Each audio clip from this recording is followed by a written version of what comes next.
আমার আল্লাহ বলে এই জমিনটা আমি পুরা তামা বানায় দিব। এই জমিনের মধ্যে যত পানি আছে পানিগুলো আমি আল্লাহ পুরা ছাই বানায় দিব। যেদিন কিচ্ছু বলতে কিচ্ছু থাকবে না, সেদিন থাকবে শুধু আমার আল্লাহ। আজকে কার জন্য সুদ খাও, কার জন্য ঘুষ খাও, কার জন্য ব্যভিচার করো, কার জন্য অন্যায় করো রে মন, কার জন্য তোমরা এত বাদই করো। আরে আজকে একটা কথা বলতে গেলে কষ্ট হয়। এই জমিনটা আল্লাহ পুরায়া তামা বানায়া দিবে। এই জমিনের মাটিগুলো পুড়ে হবে তামা।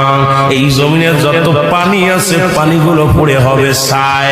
এই দুনিয়ার মধ্যে কিচ্ছু যেদিন থাকবে না, ওই তুরস্কের কত বাহাদুর, কত টাকাওয়ালা মিনিটের মধ্যে